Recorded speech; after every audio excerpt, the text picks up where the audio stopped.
All right, guys, welcome to my website. This is Alex Macale. In this video, I'm going to show you guys how to read an MLS listings if you are searching for properties in Toronto. And if you're not familiar with the way we do things in Toronto, this is a good tools for you. In this video, I'm going to show you three types of example of what a property on MLS would look like when you're reading them. I'm going to show you three examples, which is a freehold, a condo, and a POTL. So let's start with a freehold. So a freehold properties would look like something like this. As you can see, there is no maintenance fee. So this is how you tell that if this is a freehold property. You would normally pay attention to the list price, which in this case was listed for $989. Now, just because this is listed for $989, don't assume would be the market value, because the way we do things in Toronto is that when we list a property on MLS, we don't normally list it on the market value. And the reason for that is that because we are anticipating a multiple offers, meaning that we're anticipating a bidding war. In this case, this was listed in this was listed for $989, and as you can see, it got sold for $1.1 million. And the way we tell if property is listed under value is that we normally see this here, which they will put a date for an offer presentation, meaning to say that they have a specific date where they would only take a look at an offer. So people would bid at this date. So this is what happened in this property, and that's why it was sold for 1.1. So if you're looking for properties in Toronto, always consult with your realtor to understand what the market value is, and don't assume that whatever you see a price on the property, that would be the market value, because that's not how we do things in Toronto, right? Also pay attention on the days on market.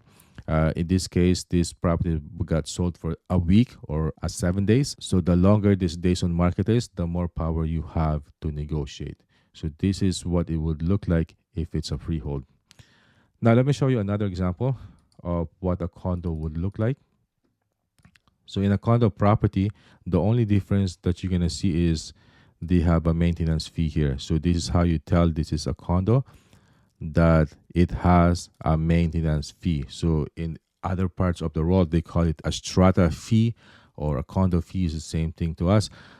In this case, the condo fee is $500.88, and also pay attention to what's included.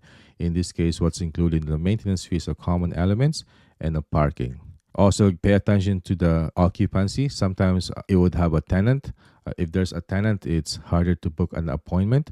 If it's vacant, it's very easy to book an appointment. Sometimes if they have an owner, it's also easier to book an appointment.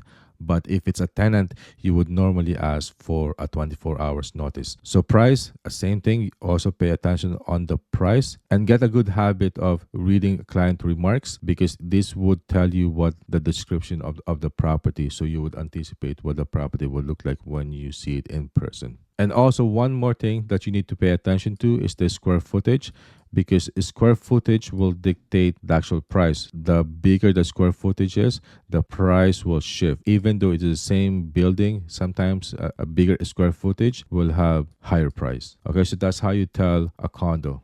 Now, I'm going to show you one more thing, which is a thing called POTL, which stands for Parcel of Title Land. And the way this thing works is that in Toronto, we have this property called POTL. POTL is a property that is freehold. As you can see here, there is no maintenance fee, but it has a little fee of $401, and that is for a garbage and snow removal. So in the newer townhouses, most property have a POTL because there's somebody is maintaining their road for a snow removal and also for taking care of the grass. And that's what your maintenance fee is for. And also pay attention to the client remarks, because it would also tell you, because client remarks would have the description of the property. So that's how you tell a property if it's a POTL. And one last thing that you need to pay attention to when you're searching for property is take a look at the taxes, because you would want to know how much taxes you are paying for this property.